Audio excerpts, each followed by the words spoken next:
Muito bem, nessa semana nós estivemos no Encapa, que é um congresso, né, uma reunião de pastores que estão debaixo da cobertura do pastor Ari Skates. Então nós estivemos lá em Caldas Novas, eu, né, com o pastor Brás, né, pastor Brás nessa manhã está pregando lá na igreja de Barão Geraldo, né, estive também com o pastor Samuel, né, que nessa manhã está pregando na igreja dele.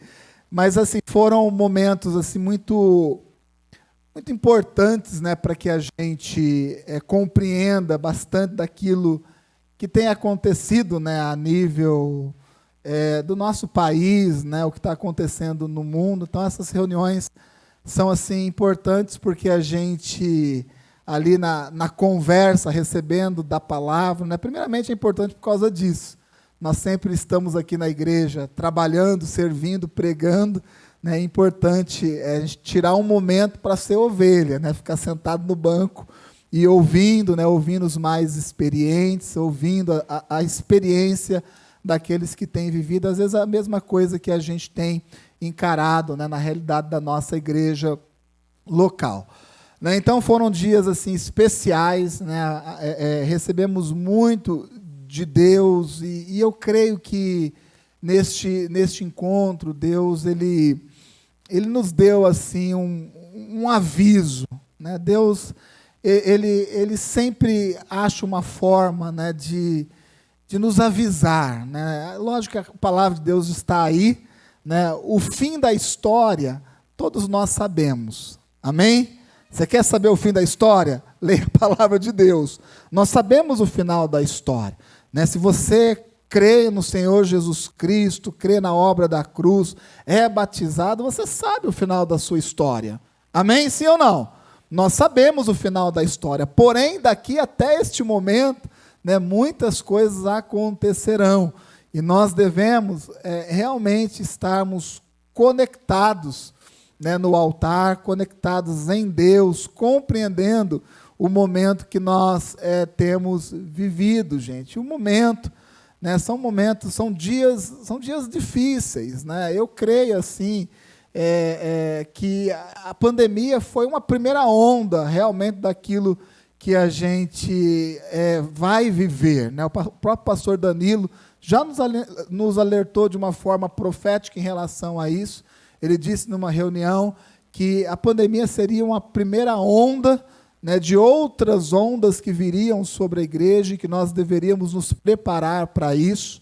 E quando nós ouvimos essa palavra profética vindo do pastor Danilo, né, nós olhamos para a igreja e nós começamos a nos organizar ou reorganizar algumas coisas, principalmente as células, né, o nosso discipulado, a igreja como um todo. Né? Por quê? Porque Deus ele sempre nos alerta. O final da história nós sabemos, porém, né, o nosso dia a dia, a condução da nossa vida, Deus ele procura sempre nos alertar e nos preparar, né, para aquilo que vai acontecer.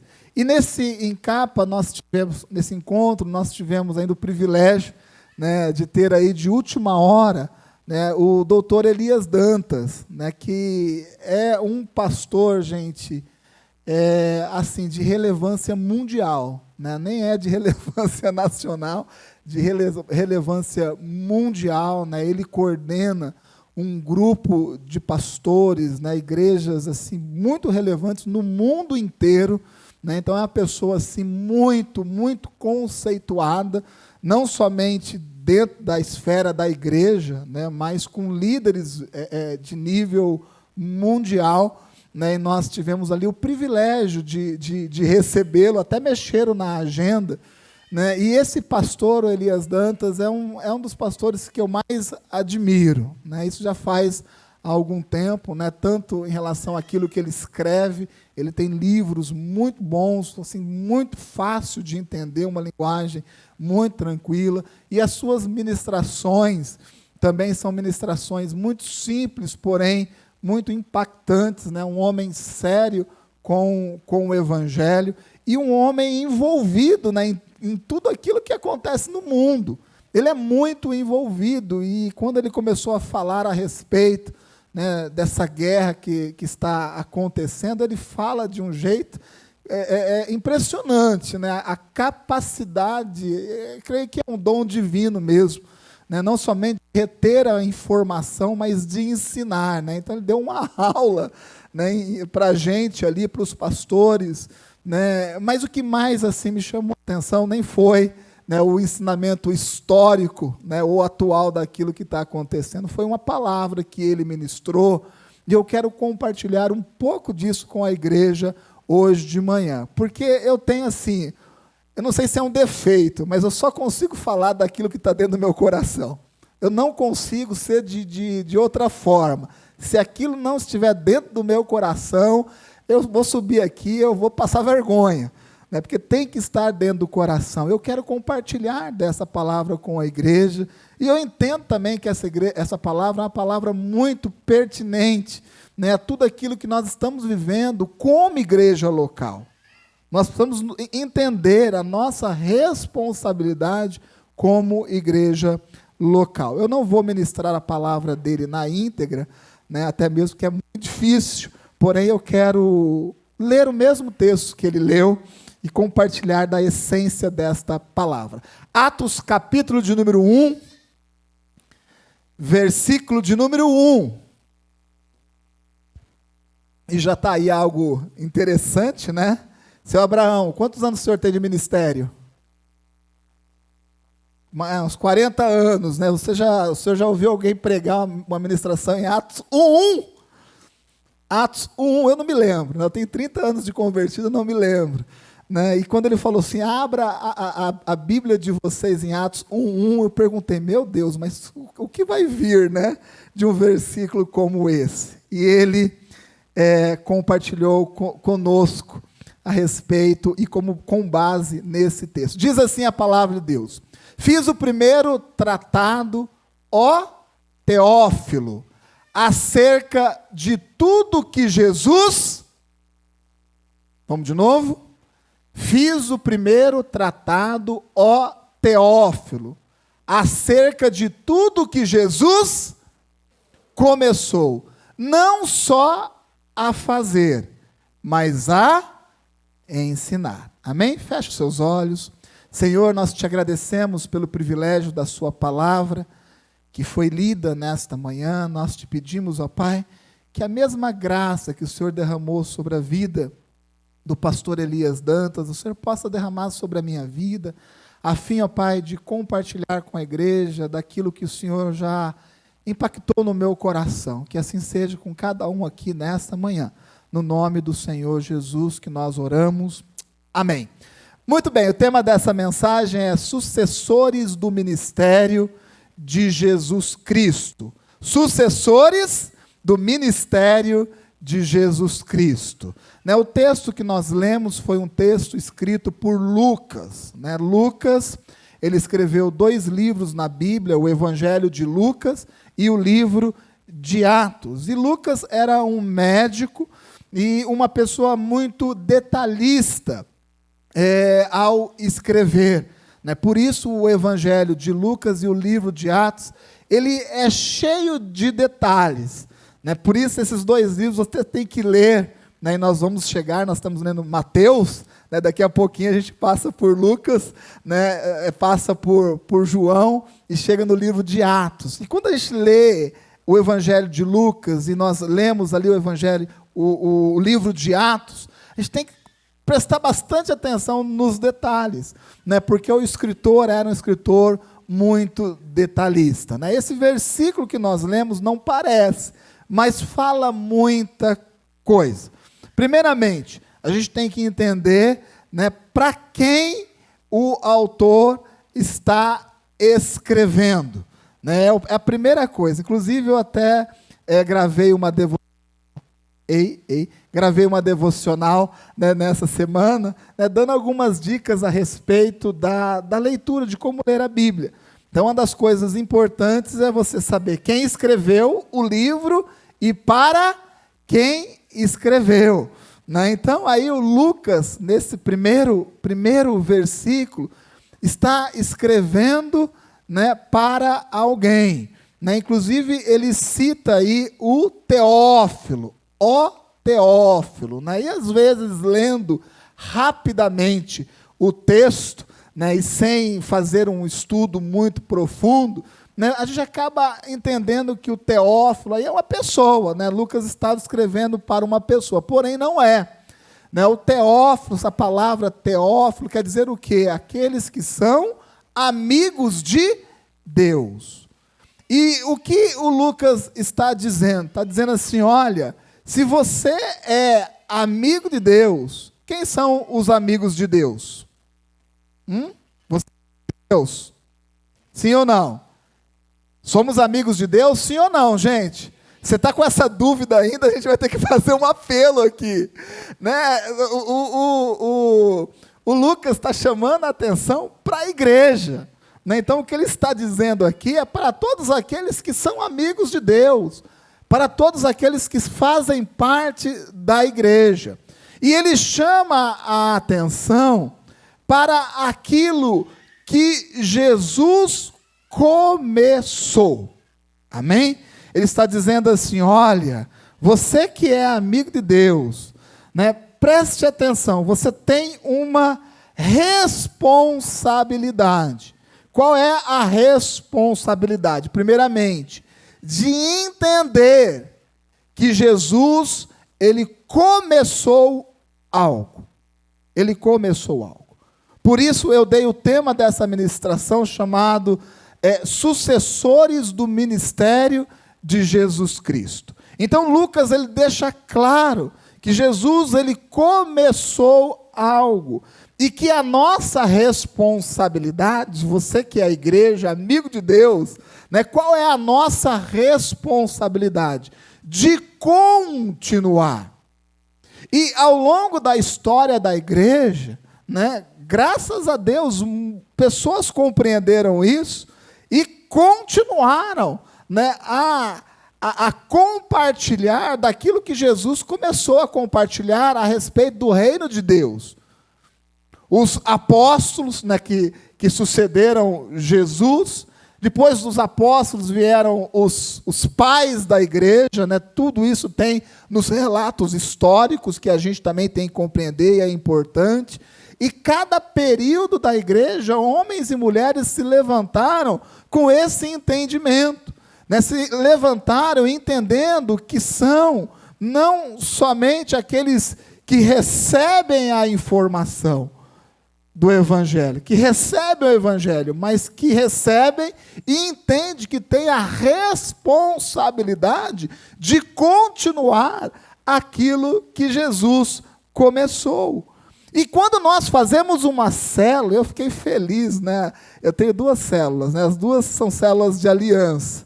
Né? Então, a de quarta-feira tem bastante gente, né, João? Graças a Deus, né? Bastante pessoas aliançadas. Né? Mas na sexta-feira, né, nós, no primeiro momento, aliançamos uma pessoa. E a gente ficou feliz, porque foi aos 45 do segundo tempo. A gente estava ali esperando chegar alguém, Giovanni. Eu olhei para a Adra, falei, vai falhar, né? E a gente começa a orar, né? E aí, no último momento, chegou uma pessoa e se aliançou. Né? Agora foi a segunda ministração Vitória, né? Mais uma menina se aliançou. Né? Então, glórias a Deus por isso. Quando nós entendemos isso, né? Sabe o que nós estamos entendendo a nível mais sistemático da palavra de Deus? Que nós somos sucessores do ministério de Jesus Cristo. Quando você está lá na sua célula, você não está somente cumprindo aquilo que o pastor está mandando você fazer. Não é somente um cumprimento de uma responsabilidade. É isso também, mas não é somente isso. Quando você está falando de Jesus para uma pessoa, quando você está aconselhando uma pessoa lá na sua célula, sabe o que você está fazendo? Você está assumindo a responsabilidade de ser sucessor do ministério de Jesus Cristo aqui nessa terra. E todos aqueles que são sucessores do ministério de Jesus aqui nessa terra, têm sobre a sua vida uma unção. Amém? Tem uma unção. tem uma capacitação. Sabe, olha, eu creio do fundo do meu coração, né? Olha, Deus não faz acepção de pessoas, porém aqueles que compreendem o seu chamado, né, a sua vocação para esse tempo, tem sim sobre a sua vida uma unção e um poder que é derramado diretamente de Deus sobre a nossa vida. Eu tenho uma convicção muito grande em relação a isso. E glórias a Deus, porque nessa igreja, pessoas já compreenderam isso.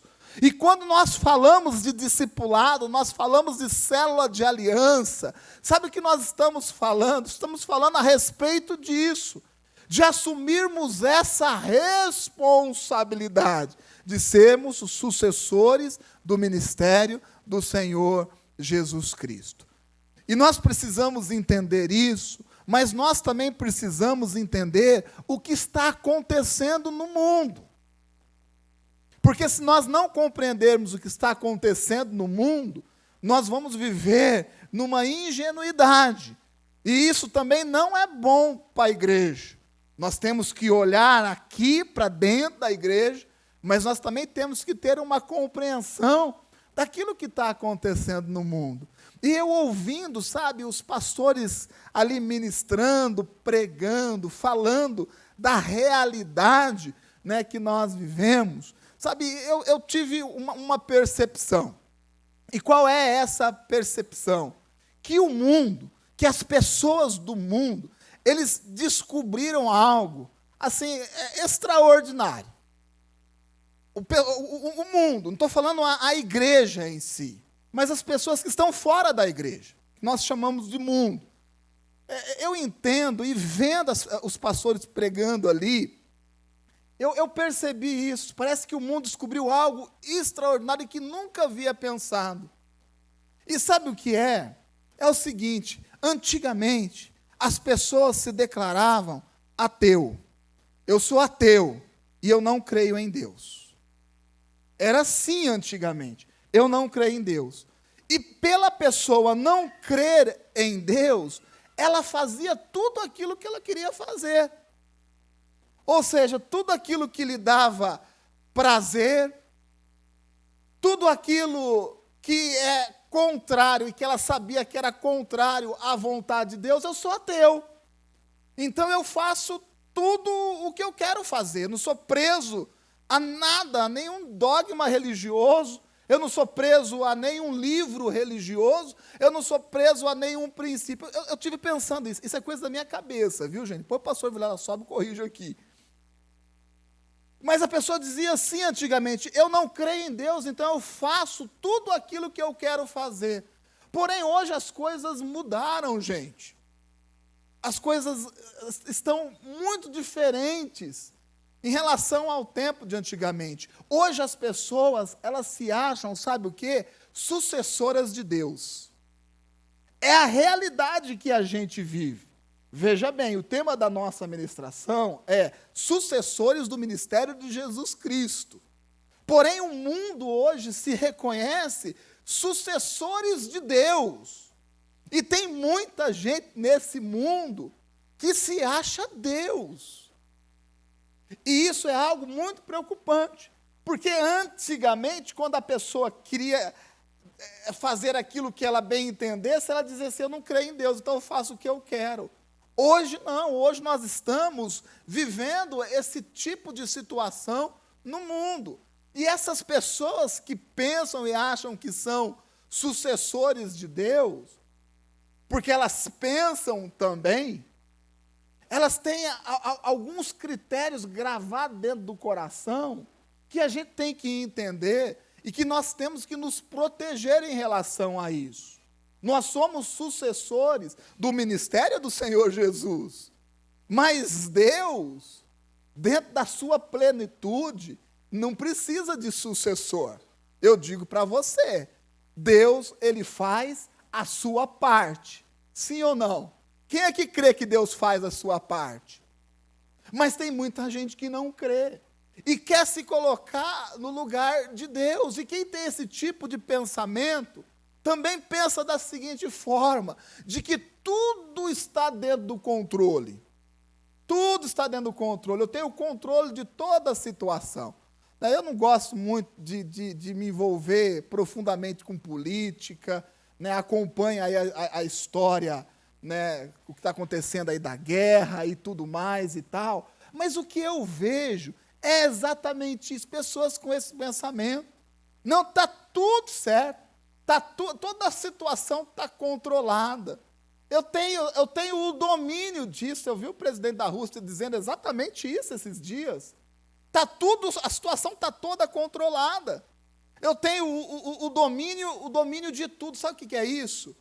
É exatamente o pensamento de ser o sucessor de Deus. Meu irmão, eu quero dizer algo para você. Deus, sim, tem o controle de tudo. Amém? Deus tem o controle de tudo. Talvez você esteja olhando para dentro da sua vida, nas atitudes e decisões que você está tomando. Você pode olhar para você e se achar muito bom e dizer assim, eu tenho o controle da minha vida toda. Você não tem. O controle da nossa vida está nas mãos de Deus.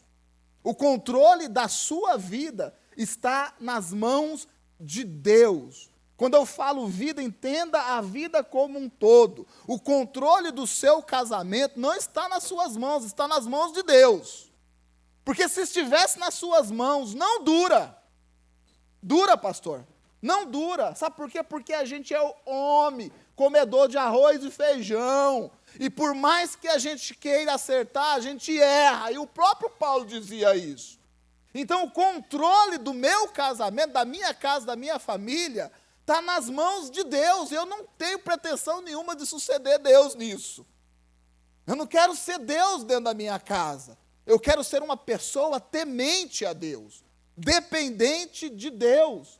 E eu tenho certeza que quando eu coloco as coisas na mão de Deus, Deus faz a sua parte. Vocês estão me entendendo? É Deus. Deus está no controle de toda a situação. Sim, nós temos que fazer a nossa parte. Ah, pastor, olha, a minha vida financeira está extremamente controlada. Eu estou controlando tudo. Eu digo, você está fazendo a sua parte. A sua parte. Porque quando você levanta do seu lugar, vem aqui, entrega o seu dízimo, entrega a sua oferta. Sabe o que isso quer dizer? Está dizendo assim, Deus, o controle da situação financeira da minha vida está em suas mãos. Me capacita, porque eu entendo que eu tenho que fazer a minha parte. Mas aqueles que se acham sucessores de Deus, e tem muita gente aí fora que pensa isso, e eu não quero dizer que tem alguém aqui dentro da igreja que pensa dessa forma, porém a gente tem que dizer, o controle da situação está nas mãos de Deus. Nós temos que fazer a nossa parte, porém eu confio plenamente em Deus. Amém? Quem tem esse pensamento de querer ser sucessor de Deus, essa pretensão, pensa da seguinte forma: nós somos aqueles que fazem as leis que devem regular o nosso comportamento. Quem já ouviu isso por aí? É um pensamento daqueles que querem se colocar no lugar de Deus. Diz assim, nós fazemos as leis que regulam o nosso comportamento. Não é difícil de encontrar isso. Talvez não dessa forma, mas de um jeito mais sutil. Nós fazemos as leis que regulam o nosso comportamento. Não é assim. As leis que regulam o nosso comportamento vêm de Deus e estão contidas na sua palavra. E isso nós temos que compreender de uma forma profunda. Tem gente que quer se comportar de qualquer jeito na vida. E dizendo assim, eu me comporto desse jeito porque eu crio as minhas próprias regras. Não existe isso.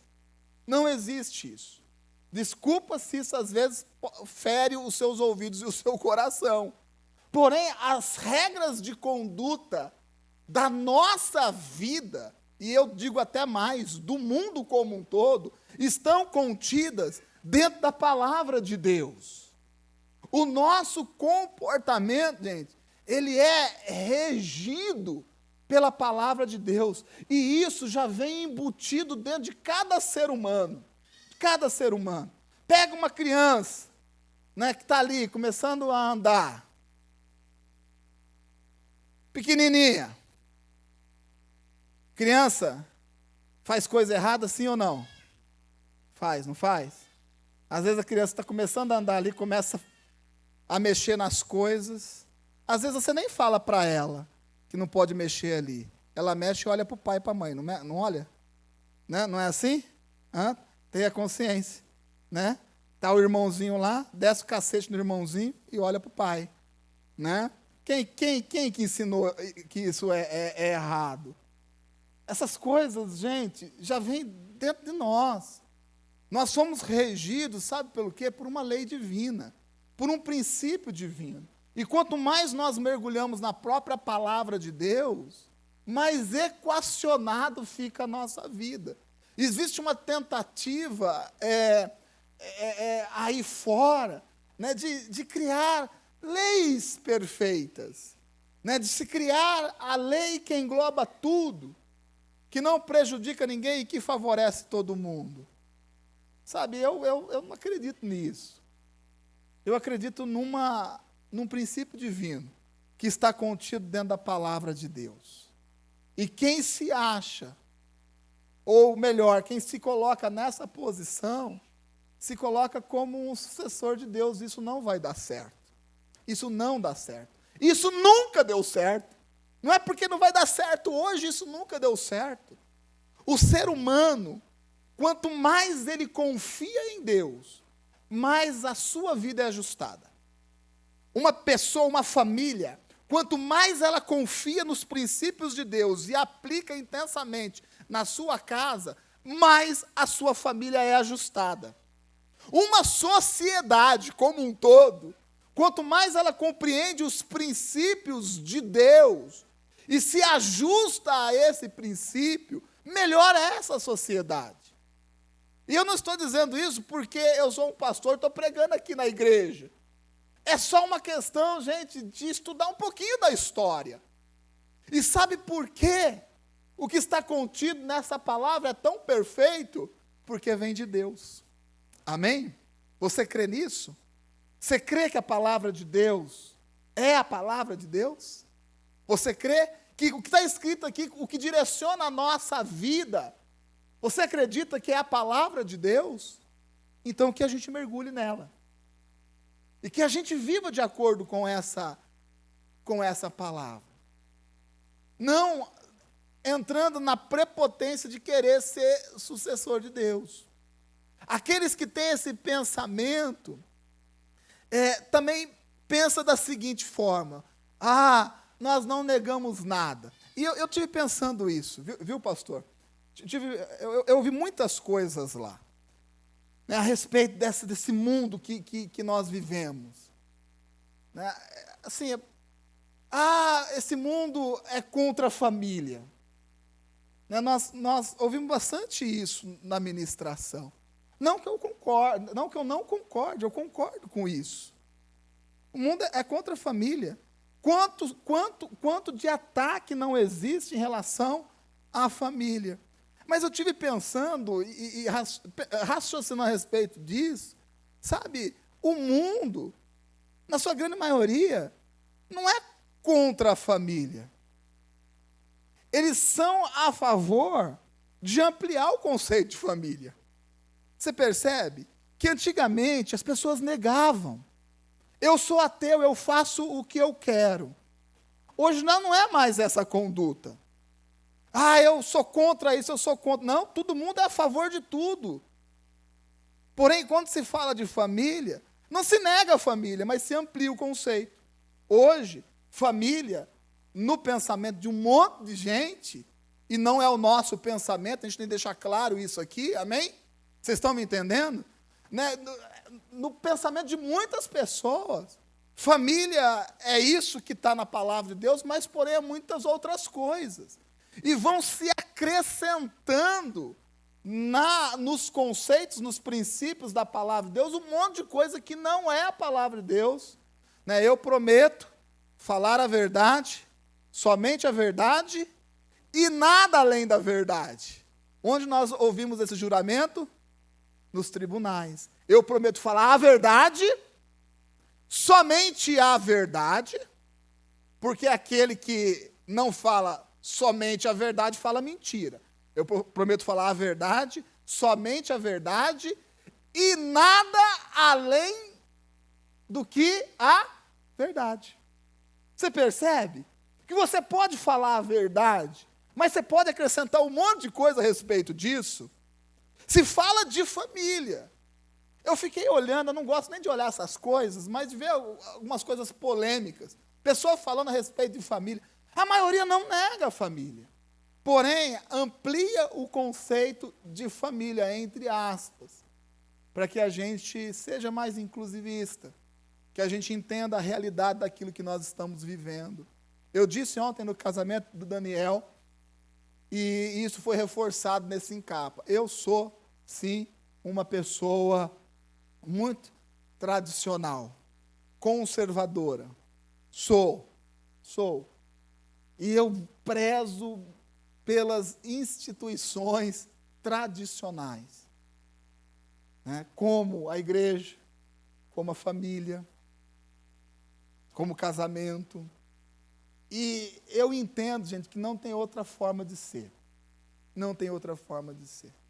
Né? O pastor Danilo, ele disse que está chegando o momento de que aqueles que estão em cima do muro tomar uma decisão. Está chegando esse momento. Porque nós vivemos, gente, dias difíceis. Difíceis. E eu não quero ser profeta do mal. Mas eu, assim como o pastor Danilo, né, isso eu já conversei bastante com o pastor Vilela, esses dias que nós estamos vivendo, a tendência é se agravar. E se nós não entendermos qual é a nossa responsabilidade como igreja aqui, nós vamos estar muito desconectados. Então, o mundo não é contra a família, mas existem muitas formas de família. E isso vai entrando dentro do nosso coração. Isso vai entrando dentro da igreja.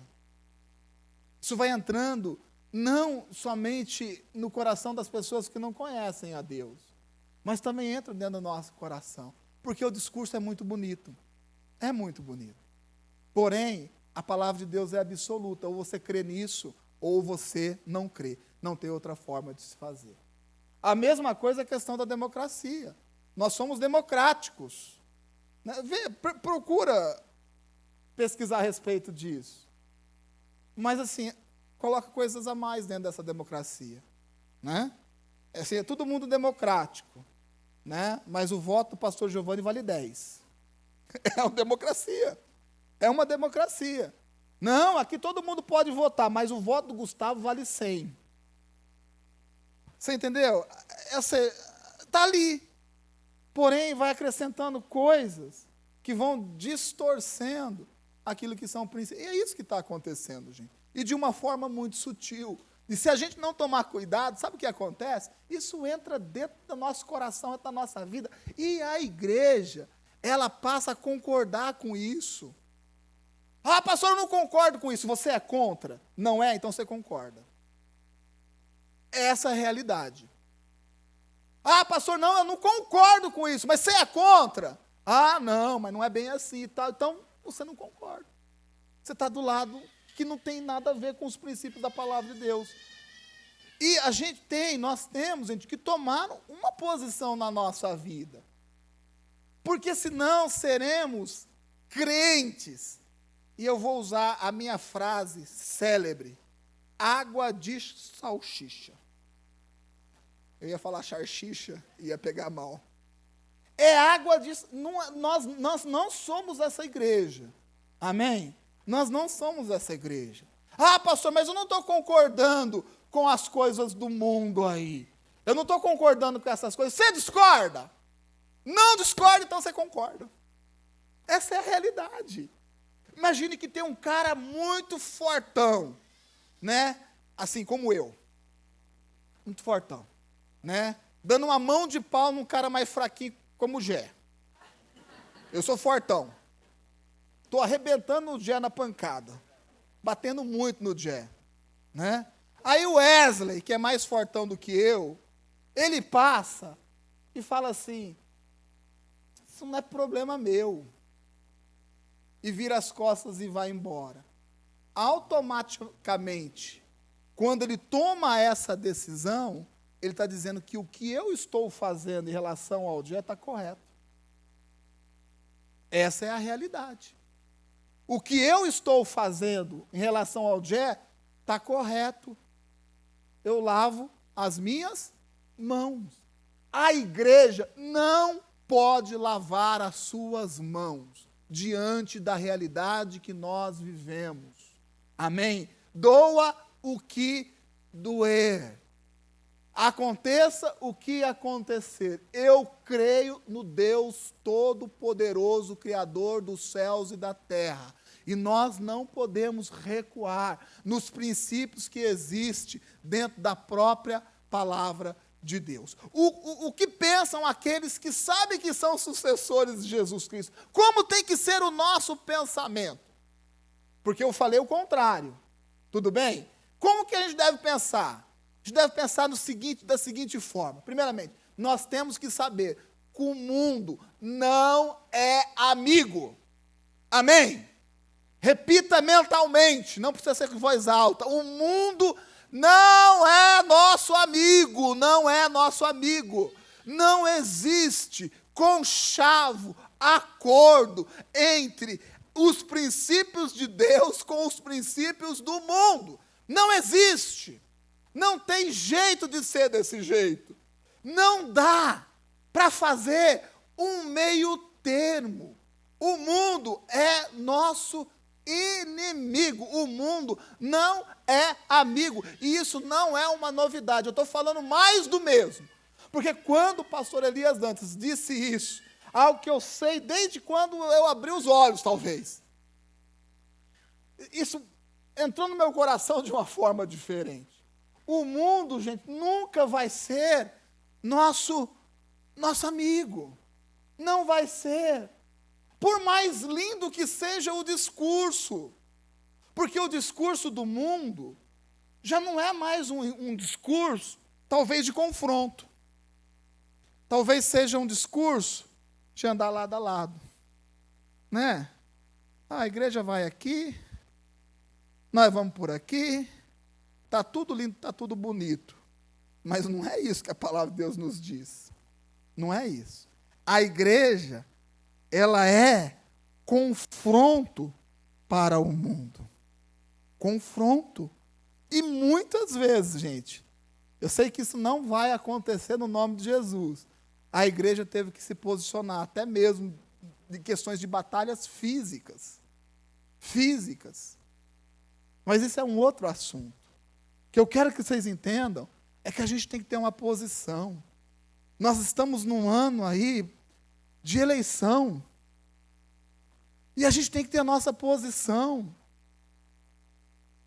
Ou você vai ficar nessa neutralidade? Lembra que eu falei? Se o Wesley passa de largo e fala isso não é problema meu, passa a concordar com aquilo que está acontecendo. Não estou dizendo que a gente tem que se envolver, ser militante, sabe, ir para a rua, essas coisas, que a gente nem gosta muito disso aqui na igreja. Mas a gente tem que saber a nossa posição. Você tem que saber a sua posição. Eu não estou falando de gente, de pessoa. Eu estou falando de regime político, de regime social. Coisas que a Bíblia nos orienta de como deve ser, não agora, desde tempos imemoriais. Está contido na palavra de Deus e a gente vai achando que está tudo lindo, está tudo bonito. Daqui a pouco faz uma lei para beneficiar a igreja e a igreja entra, porque está acontecendo isso no país. Sabia que em alguns estados do país, e eu não sabia disso, existem algumas leis específicas dentro do estado que beneficia a igreja. E tem igreja que está junto com governantes que não tem nada a ver com a realidade do evangelho. Isso acontece dentro do nosso país. Eu fiquei assustado. de ver esse tipo de coisa.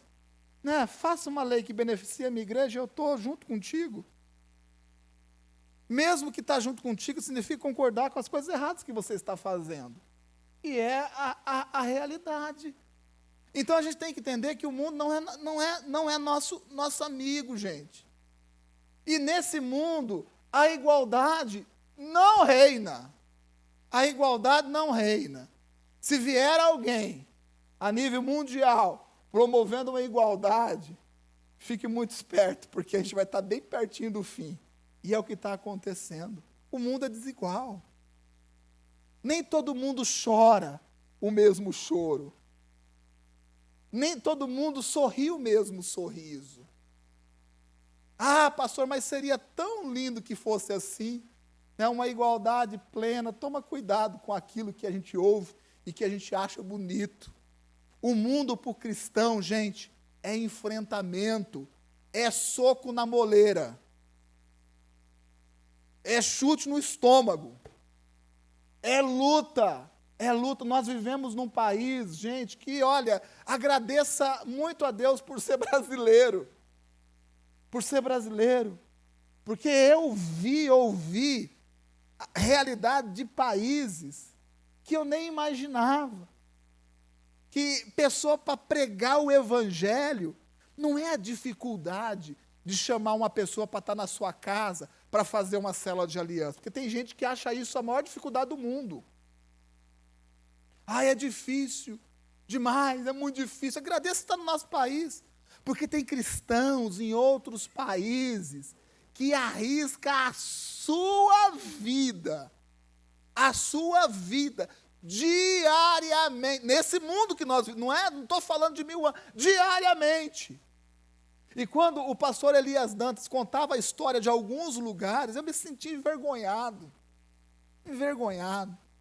de ter toda essa liberdade que nós temos para poder pregar o evangelho, de ter a estrutura que nós temos,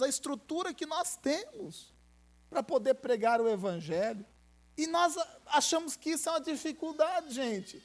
Tem gente cristão que se arrisca todos os dias a sua vida física, para poder falar de Jesus para uma outra pessoa. E nós vemos muitas dificuldades. Tome muito cuidado quando você ouvir e principalmente concordar que a paz reina. Porque não é a realidade do evangelho. Lá no seu trabalho, a paz está reinando, tem algum problema. Falta um confronto. Falta uma ousadia para que o evangelho seja pregado. Ah, você quer confusão? Não quero confusão. Mas a gente tem que carregar a realidade do evangelho. E a realidade do evangelho, gente, ela é de confronto para o mundo. Nem tudo que você vai falar, vai fazer, vai agradar o mundo. E não pode agradar. Se você está muito tranquilinho, navegando em mar de almirante, voando em céu de brigadeiro, alguma coisa está errada. Alguma coisa está errada. Aqui na igreja a gente enfrenta dificuldades, lutas. Estava pensando, o pastor ligou, a gente está com a dificuldade com o nosso terreno aqui da água. Eu fiquei pensando, sabe, pastor? Eu fiquei invocado, não vou falar revoltado, né? Já falei revoltado. O pastor ligou e falou, mas eu falei, rapaz, nós combinamos de fazer um negócio. A gente está fazendo exatamente isso, gastando um dinheiro. E aí o pastor falou, mas assim, eu fiquei bravo comigo, revoltado. E depois eu fiquei pensando, eu deitei na cama, assim, a gente fica pensando, né? E a frase que eu usei, pastor Giovanni, foi essa: o pessoal só invoca com a igreja. Brabo, Carlinhos, brabo. Só invoca com a igreja. Vou chegar em Campinas dando voador em todo... Estou brincando, eu não faço não. Só invoca com a igreja, Jeff, só com a igreja, eu deitado ali, né? Pensando, bravo, e quando eu fico meio nervoso, o pastor Brás até sabe, ele fica quietinho, né? Ele olha, fica quietinho, né? Mas só invoca com a igreja. Será que a chuva só joga água na igreja? Será que só chove aqui? Vou chover aqui, ó. Pega aqui, dali, dali. Fiquei pensando nisso. E depois, Deus falou comigo, você está ouvindo a respeito disso? É com a igreja que vai invocar mesmo. É com a igreja que o mundo vai brigar. Porque se a igreja não brigar com a gente, alguma coisa está errada. A gente está na contramão desse mundo. Vai invocar com a gente. Eu fico bravo lá no nosso terreno. Né? O vizinho pega no nosso pé. Eu sempre falo, todo mundo aluga chácara aqui, coloca balada, rave, não sei o que lá. E tem gente que fica fumando maconha aqui na porta da pessoa e não reclama, vai reclamar com a igreja. E é isso mesmo. É assim que funciona a coisa. Porque se fosse diferente, gente, nós seríamos mais ou menos. Aí lá no meu serviço, pega no meu pé. Vai pegar no seu pé mesmo. Você não é mais ou menos. Ai, lá na minha rua é difícil mesmo, porque você não é mais ou menos. Quer ser mais ou menos? Você vai se aliar com o mundo. Você vai dizer, família é isso, relacionamento é isso, sexualidade é isso, tudo é isso mesmo. Você se alinha com isso. E quando isso entra dentro da igreja, a gente deixa de ser igreja, gente. Nós deixamos de cumprir aquilo que Deus quer que a gente cumpra. Nós somos sucessores do ministério do Senhor Jesus Cristo. Nós não podemos ser aquilo que nós queremos. Parece doído isso. Nós não podemos ser aquilo que nós queremos. Você sabia disso? Nós somos aquilo que a palavra de Deus nos diz que nós somos. Não é o que a gente quer. Tá certo que a química, e a engenharia química é muito avançada hoje em dia, ela pode até te dizer isso, né? Você pode ser o que você quiser ser. Compra um produto, passa na sua cutis, na sua pele, e você nunca mais vai envelhecer. Tem gente que acredita nisso, não é? Né? Eu sou careca. Vocês estão vendo isso? Não? Já dá para perceber já? Eu não sabia que está tão assim não, né? Sou careca. E esse tempo, né? Eu até fiz aí um reunido aí com os carecas da igreja, né? Chamei uns carecas aí e falei, gente, vamos fazer implante de cabelo. Não fala para ninguém isso. Reuni todo mundo, vamos fazer implante de cabelo. Reuni os carecas e tudo mais, porque, assim, eu não ia fazer sozinho, porque eu não queria passar vergonha sozinho, né? Imaginou, de repente, eu chego cabeludo aqui, se chega uns 4, 5 junto comigo, tá beleza, né?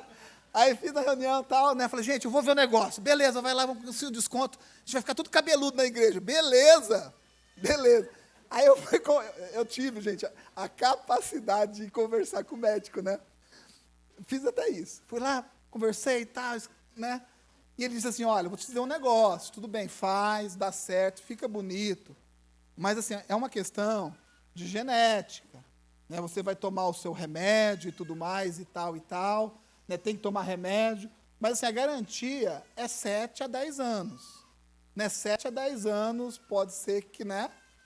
Umas pessoas mais, outras menos, né? O seu cabelo caia de novo. Aí caiu por água abaixo o nosso sonho de ter tupete, né? Caiu. Gente, nem gosto de tupete. Gente, quando eu vejo, né, aquele presidente, aquele dono daquela empresa milionário, um dos homens mais ricos do mundo, e quando ele aparece, né, com o cabelo brilhando, assim, brilhando, eu vejo o dono da van, o velho da van, cabelo brilhando, eu falei, rapaz, se existe uma química que muda essa situação, esses caras com certeza. Então, assim, você não pode ser aquilo que você quer. Nem cabeludo eu posso ser, a não ser que eu coloque uma peruca aqui e fique passando vergonha. Né? Que nem aquele empresário, né? Que tinha um tupetão, foi preso e todo mundo descobriu que ele era careca, ele usava peruca, né? Gente, a química, a medicina.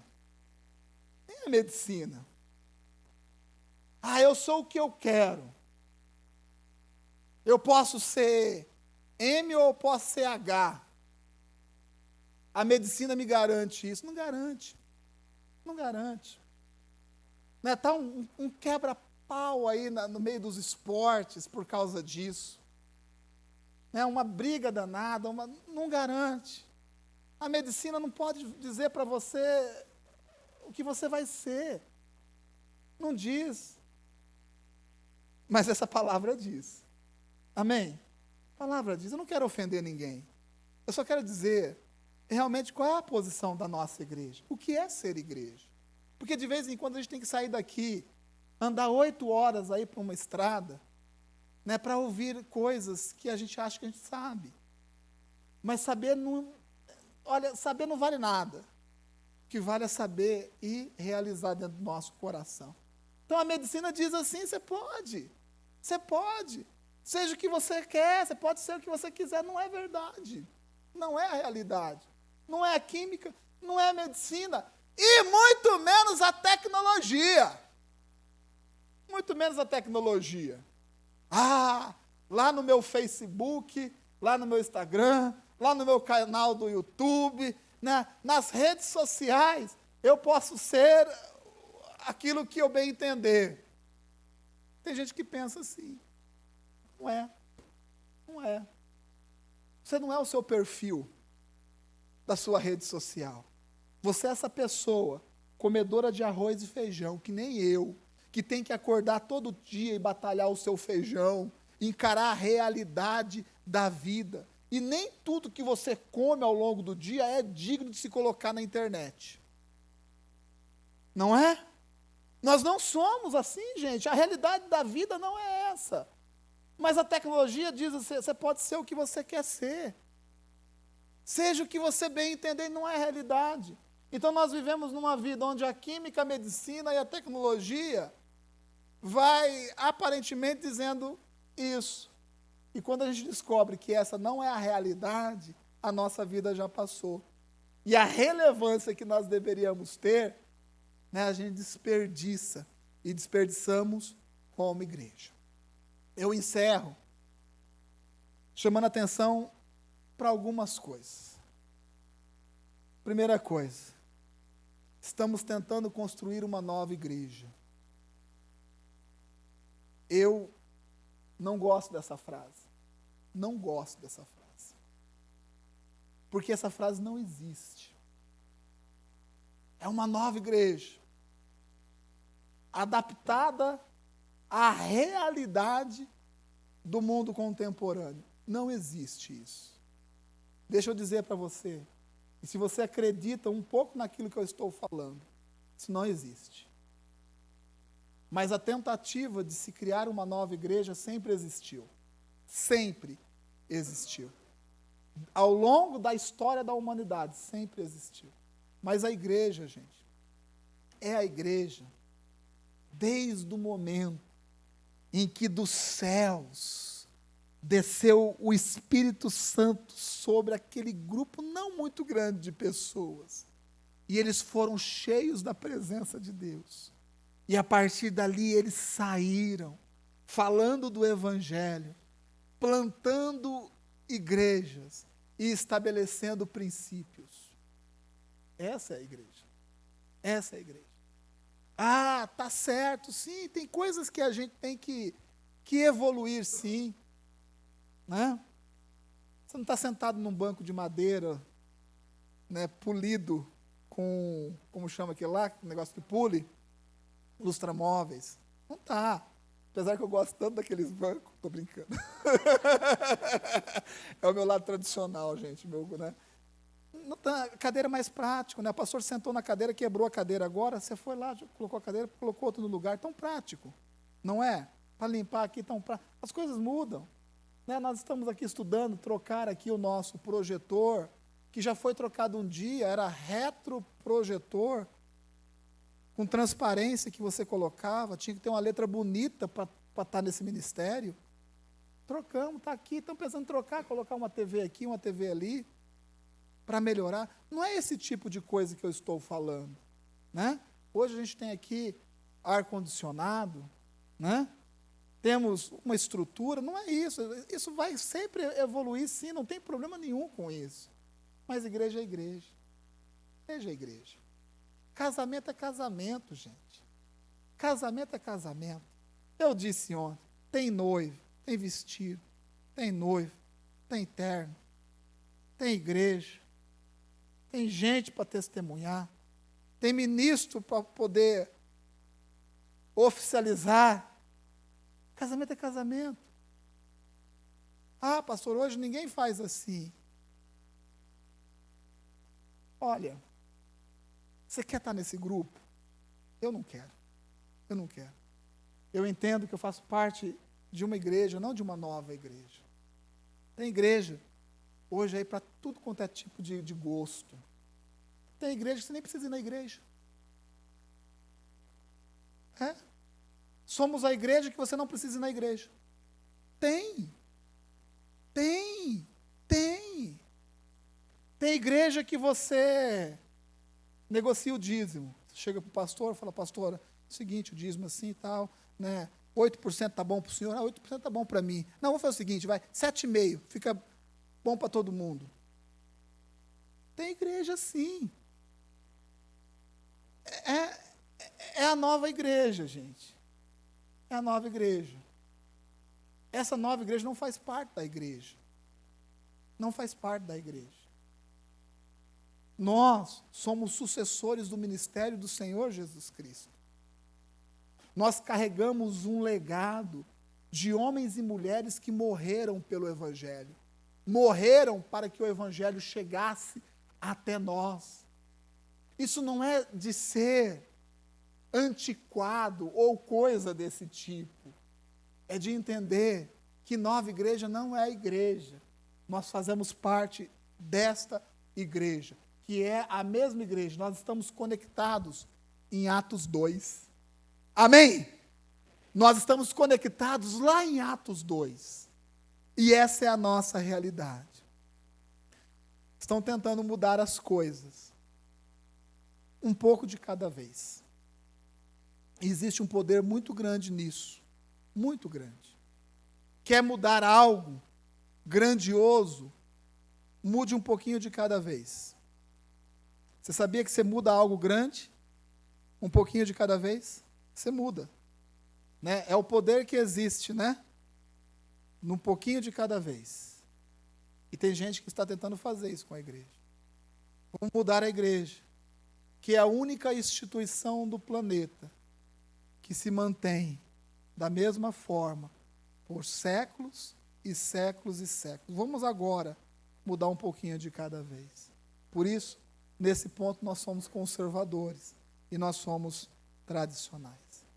Muitos usam slogans muito cativantes. Muito cativantes. Não desconsidero o marketing. A gente, de certa forma, faz isso aqui, né? Aqui está o quê?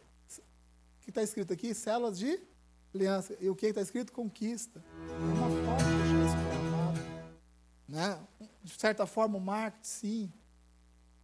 Mas toma cuidado, que não é só um slogan cativante. Pode ter a melhor projeção aqui, a mais linda. Se você não entender isso, e não chegar amanhã e falar assim, eu vou aliançar gente, eu vou trazer gente para a minha célula, de nada vai adiantar. Não é o slogan que muda alguma coisa. E eu encerro dizendo o seguinte, tudo está nas mãos de Deus. Tudo está nas mãos de Deus. Nada está fora das mãos de Deus. E eu entendo de todo o meu coração que em seu tempo, não no nosso, no tempo de Deus, no tempo dele, ele vai restaurar a verdade e a justiça. Tudo está nas mãos no tempo dele. Ele vai restaurar a verdade e a justiça, deixando a obra de Satanás ruir pela sua própria inconsistência. Eu vou repetir essa frase. Tudo está nas mãos de Deus, que em seu tempo restaurará a verdade e a justiça, deixando a obra de Satanás ruir por sua própria inconsistência final. Então é só deixar do jeito que está? Não é isso que eu estou falando. Estou falando que quando esse dia chegar, Deus tem que nos encontrar em verdade e mergulhado na justiça divina da palavra de Deus. É isso que eu estou dizendo. Eu não estou dizendo que você tem que deixar as coisas caminhar do jeito que está. Não é isso que eu estou dizendo. Eu estou dizendo que quando Deus, derramar da sua presença plenamente sobre a nossa vida, nós temos que ser encontrados em verdade, em justiça e alinhados com a palavra de Deus. Amém? Eu sei que muitas coisas que eu disse aqui talvez não tenha soado de uma forma muito adequada ao seu coração ou ao seu ouvido. Porém, nós temos que direcionar e ministrar a vida da igreja. Sabe por quê? Porque se eu não falo isso aqui, eu sou cobrado lá. Essa é a realidade. Nós somos uma igreja, a igreja do Senhor Jesus Cristo. Nós carregamos a palavra como princípio de verdade absoluta para a nossa vida, sem tirar um pingo de i, sem tirar uma vírgula, sem acrescentar um pingo ou uma vírgula onde não existe. Nós cremos na palavra que é a verdade, e ela é o suficiente para a nossa vida. Sabe, meu irmão, nós temos que, nesses dias, nos posicionarmos firmemente como igreja. Firmemente como igreja. Creio que essa onda já passou. Talvez seja a primeira de pandemia. Virão outras ondas. Mas se a gente tiver essa compreensão, nós estaremos mais do que preparados. Nós estaremos prontos para aquilo que nós teremos que enfrentar. Amém? Fique de pé, por favor.